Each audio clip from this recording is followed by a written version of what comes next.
What up, dogs? Name's TheOdie, and welcome to my devlog. I am creating a horror puzzle game called Caster's Trap. It is the first project I ever worked on where I'm really focusing on creating my own assets, as well as going beyond the capabilities of RPG Maker. As for the story itself, you play as a boy who enters an abandoned cabin. Except the deeper and deeper he explores, the more he begins to realize that there might have been magic that once existed in our world. And it may also turn out that this boy isn't alone, but perhaps something or someone is watching him.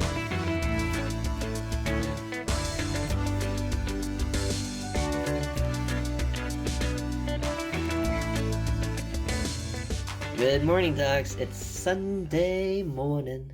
Rain is falling. No, it's not. But today I'm going to develop some pixel artwork for the Ghost Girl finally. The same Ghost Girl from the second devlog. I attempted to draw her digitally for the website, and I'll be honest, I haven't worked on that for a long time now. I also haven't been practicing digital art for a while, even though I said I would practice every day. But I kind of just really wanted to start diving into the RPG Maker aspect of development. I kind of like had this huge itch to finally start coding or inventing, however you want to put it, and so I did. But now I'm at that point where the Ghost Girl comes in. And it's kind of ironic because with most development, usually you do the digital art concept first before you do the pixel artwork, or at least that's what I think most game development companies would do. But here I am doing things backwards, mainly because I'm better at pixel art than digitally drawing.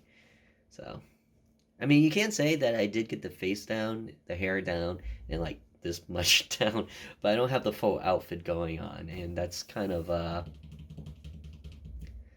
difficult. I'm trying to figure out what that may look like, and I'm not even so sure if that face that I drew in the second devlog is exactly what I'm gonna go with.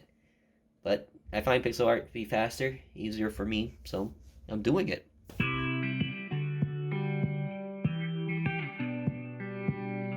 And I think it's finally time I talk about the Ghost Girl. In the original game, she was the maid, and I had her mechanic very, very unique because she actually appears very, very early on in the game. With most horror games, you can kind of think of it as in phases. There's the exploration phase, where you kind of just get to feel the map, the rooms, and where the potential puzzles are all located in. But that's not true for this girl. She appears kind of in the middle of the exploration phase, and for the most part, I think it throws a lot of players off in a good, startling way. Exactly how I wanted her to be. And she was really unique, because the moment you see her, you think she's gonna kill you. But she doesn't. She just stands there. And it comes to the point where the player kind of just questions it. Question how they're supposed to interact with her, what they're supposed to do with her. But they can't. They walk up to her, they try giving her things, but all she does is look away.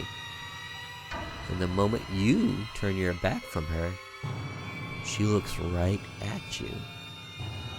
Is she plotting something? Or maybe she's actually friendly, there to help you. Kinda just awkwardly watching. Watching what you'll do, seeing your every move. I'll just keep you wondering, when will she finally do something?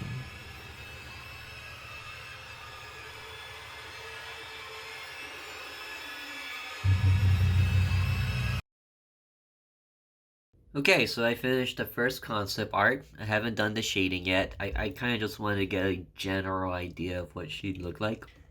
And here she is. Not even the colors are perfect yet. I kind of was lazy about it. I more so generally wanted a scope of her, and I think with shading she'll start to look a lot better. But hopefully you guys can see her out. This her type of clothing. If she's wearing one of those, I guess, capes, the ones that you can wrap around your arms and it goes down to knees or maybe a little bit lower to your shins. And that's her hands. She's holding her hands. And her concept is a little bit different than the original. Here's her original. And in general, she is supposed to act a little bit differently just to fit the story and make it feel more well-rounded, I suppose you can say. Because the original concept is, as long as you're not looking at her, she's looking at you. But when you do look at her, she looks the opposite direction. And for the most part, I do like that mechanic, how she's watching you, but she hides when you watch her. And I am going to keep it for her, but I want to do it a little bit differently. But I think it's going to be done a little bit differently because, admittingly, here, I'll show you guys. Oh no.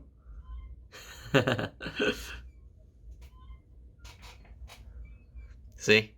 And that's her mechanic. And I'm like, very.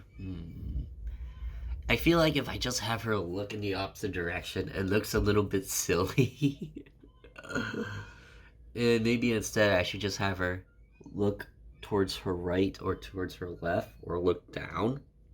Or I can just phase her out, and then when you look away, she fades back in. I think I might go with that way because it's easier. Easier for me, at least. Because I won't have to create any more pixel art than her sprite sheet. So that might be the direction I go with. Yeah. For now, I'm just going to take a break. Let it kind of just incubate in my head for a little bit in the background, and then I'll probably figure it out in an hour or so. Yeah, that sounds solid. In the meantime, I do have a bunch of these Godzilla prints that I need to put somewhere. So I'm thinking about doing two, one on each side up there, and then the rest on that far wall over there. Don't look too much. My room is filthy. It's just messy. It's not filthy. And then I also want to kind of just take a step away this weekend to clean my room out some more. I got a new job. I'm switching jobs actually pretty soon, and I'm gonna get a week off because that's how I decided to schedule it. I got a full week this week, and then I'm off for a whole week to do more development and then other things, and then I have to start my new job. Unfortunately, it's about 30 to 40 minutes out on a regular day with no traffic. But of course, when you're going to work, there's going to be super traffic. And I actually looked it up on Google, and it's going to take roughly an hour and 20 minutes to get where I need to go every morning and every evening when I get out of work. And I'm just like, oh. So now I have even more reasons to move, and I'm thinking about moving a little bit closer. That will cut it from 1 hour and a half down to about 40 minutes. So I'm saving about 40 minutes. It's essentially halfway there. It's not that...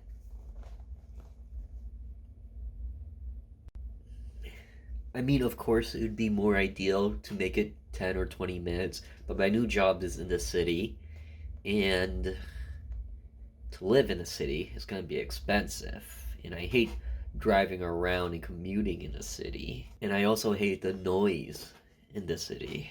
So I rather live just like on the outskirts of the city, and that's what I'm thinking about. I probably won't move until like the summer, but just to give you guys a heads up, it's exciting. New exciting stuff. New 2021. This will be the year for new things, new possibilities, new adventures as an adult. Alright. I'm gonna go do stuff.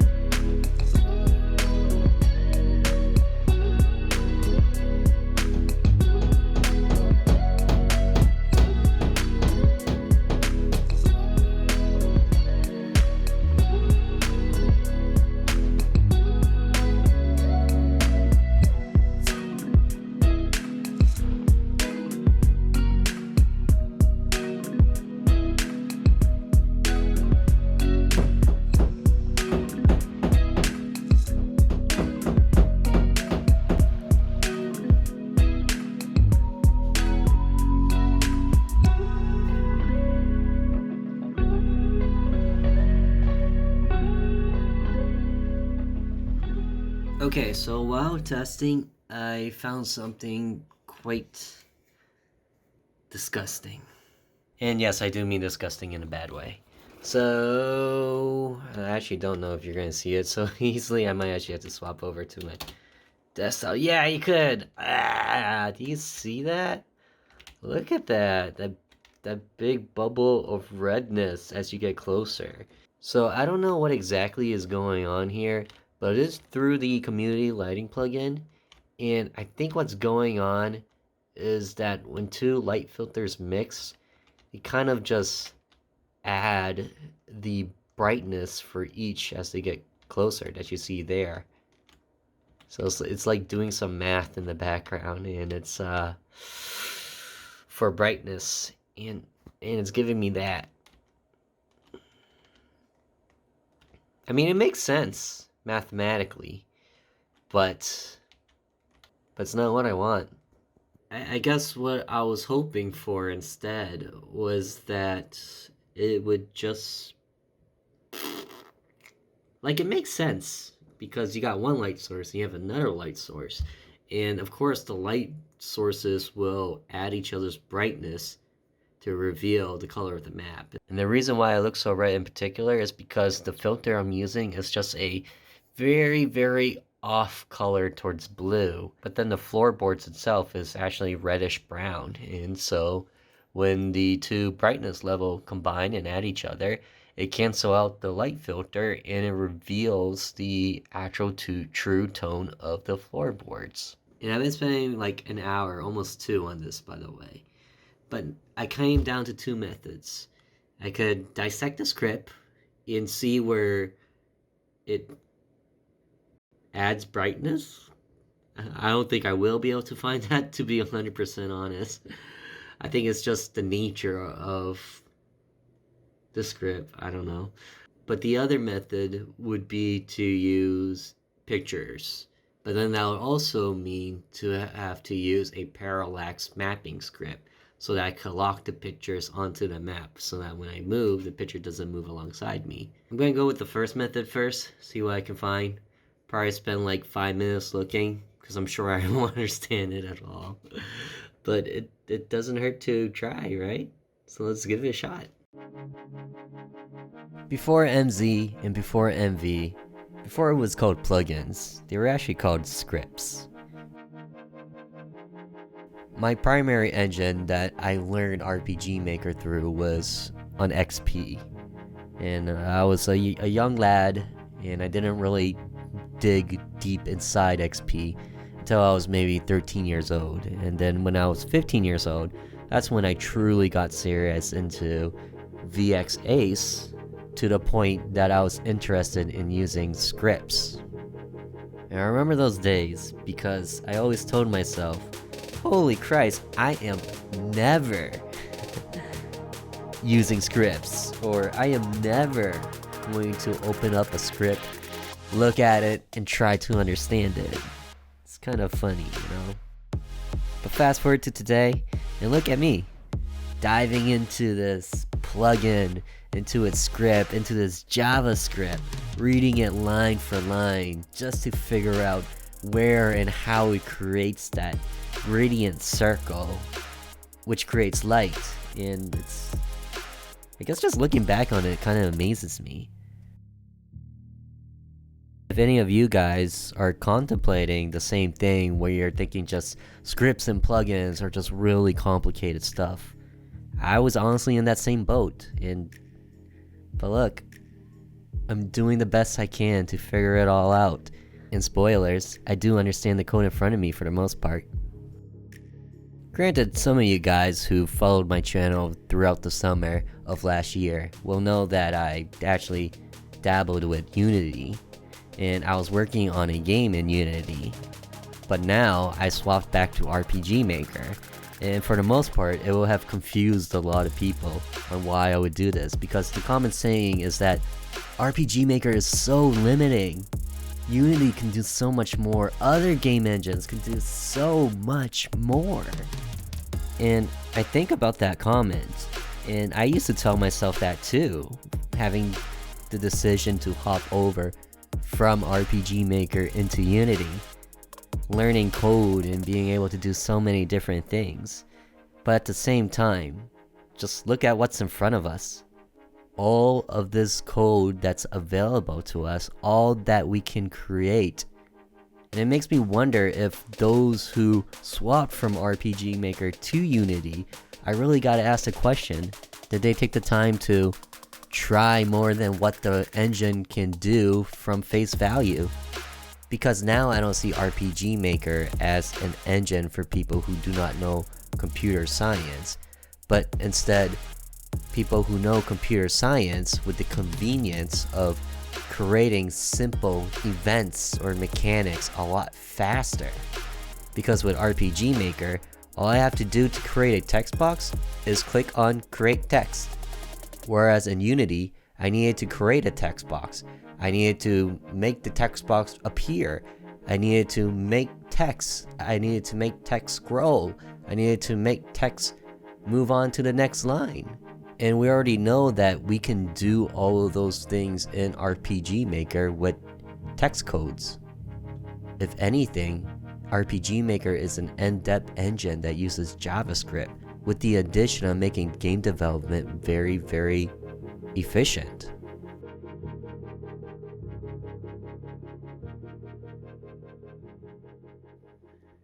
Alright, dogs.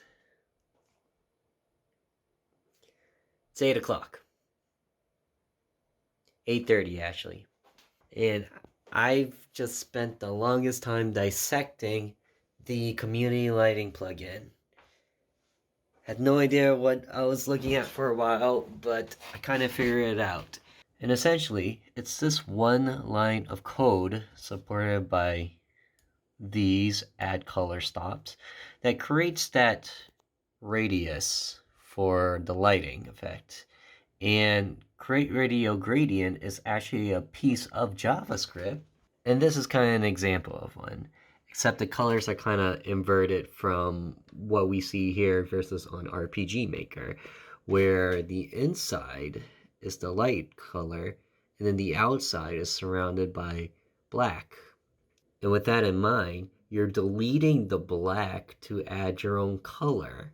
So if you have 2 points where they're doing this radio gradient effect, then you're deleting more and more of that black or more and more of that filter that covers up that, well, there's just no more of that filter. So that when you have the radius like this and a radius like this, it makes sense. You're deleting all that's left of that covered filter. And that's essentially what I thought was happening when I first saw the script. But this kind of just confirmed it. So for the most part, there's nothing I can do about this. I tried going through the picture route, but I kind of landed on my own sort of problem because I'm using Visustella core engine, but also Galv's cam control plugin to use the zoom in effect. So there's some conflict there, and the stapling of the picture onto the map is just not perfect. And it's very finicky to kind of mess around with the numbers to try and make it perfect. Not to mention that when you zoom in on the screen, it does not zoom in on pictures. So that's what makes it even more, well, difficult. So that kind of leaves me in a very, very awkward spot. And I thought about it long and hard and finally decided that I'm just going to go with a tint. And it's very noticeable with the phone. But if we hop on over to the desktop, it's actually hardly noticeable at all. Like, yeah, it's still noticeable and you can see that circle, but it's more subtle. And the main reason why I didn't want to do this was because I have a fireplace and it also has its own light filter that makes it look much more red. But now when I turn it on, you can't really notice it all that much at all. So what I think I'm going to do is just manually track when the player and where the player is going to adjust the tints. And that's mainly what annoyed me most about this. Because now I gotta think about whenever they transfer in between rooms, I gotta adjust the tint so that it's not 0000, but instead the numbers that I was happy with. Stuck forever. I forgot I never did that. Anyway, so for the most part, tedious, annoying, but I think she looks pretty dang good over there. The whole point was to showcase her, but I ran into trouble with the lighting script. But there she was.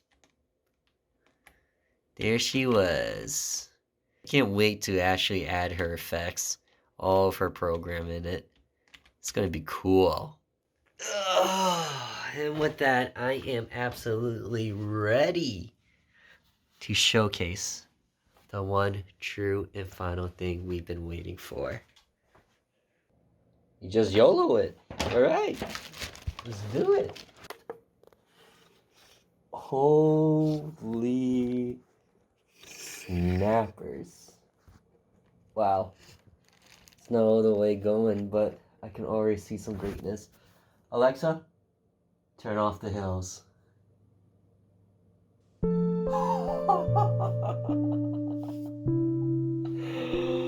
Oh my god, this is incredible.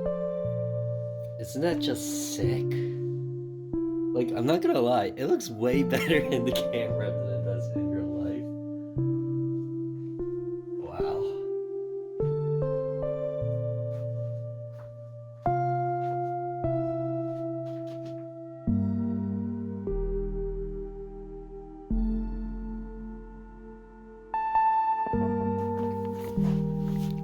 Ugh.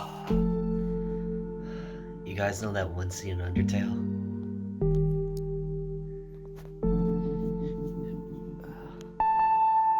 Yeah.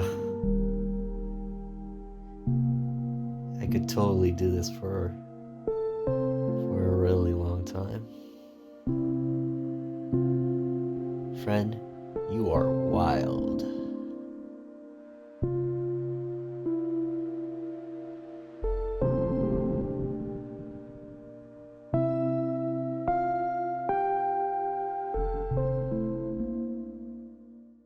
Sup dogs, it's a full week later and you check it out? Do you notice it? Do you notice it? I got a gimbal, which reduces any shakes and jitters. It's really cool. It's like 60 bucks on Amazon, which is exactly how much I paid for mine. So it's actually not that bad at all. There is one downside about it though.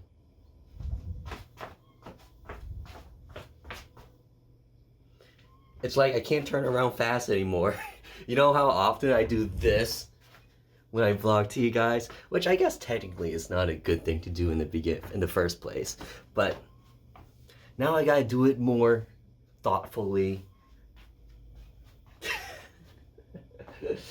Anyway, okay, so for the past week I've been not really touching this all that much. I've mostly been working on editing videos and that stuff, but I worked on this yesterday just to get the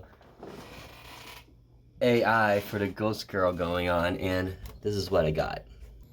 And there she is, and just like the old school version, she'll track you wherever you walk. She'll just continue to watch you, but the moment you turn around, instead of her turning around, she glitches away.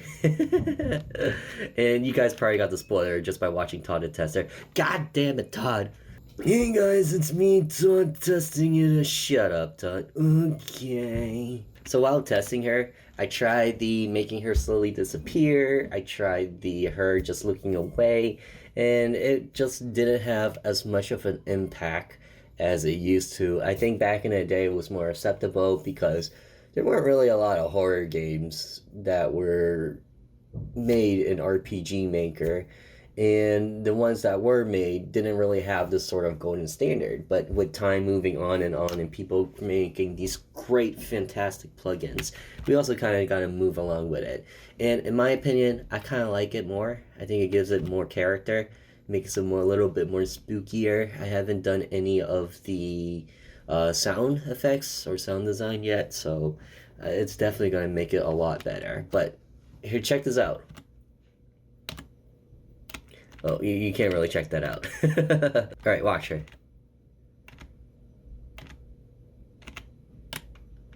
Ta-da! So as she gets out of my aura, I can no longer see her.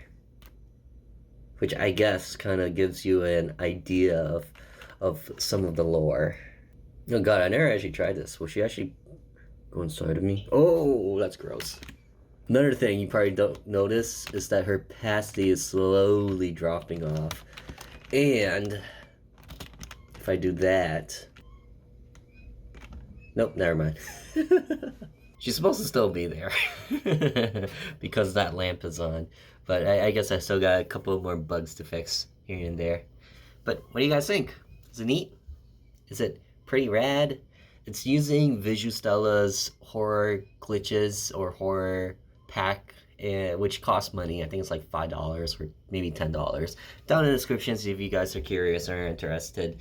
And, well, so once I have her finished, I think I'm like legit ready for gameplay. Like from start to a certain point, just flows. Everything up to this point has just been pieces here and there to get all the mechanics that I wanted or needed and to do all the tricky cutscenes. But now I just need to stitch them together. That's where I am at this point. And it's freaking awesome. Oh god damn it. That's not as fun to do with a Gimbo. Hey guys, I'm here. And with this, I think I'll end the video. Let me know your thoughts about our ghost girl over there. What do you think about her mechanics? And if you enjoyed the video, I'd appreciate a like so very, very much. Please comment down below. It really helps out the video tremendously. And other than that, consider checking out my Instagram. That's where you'll see all the behind the scenes. Honestly, her mechanic posted about a week before this video came out. So that's something to consider. Thank you guys so much for watching, and I'll see you in the next one. Till then, ta-ta!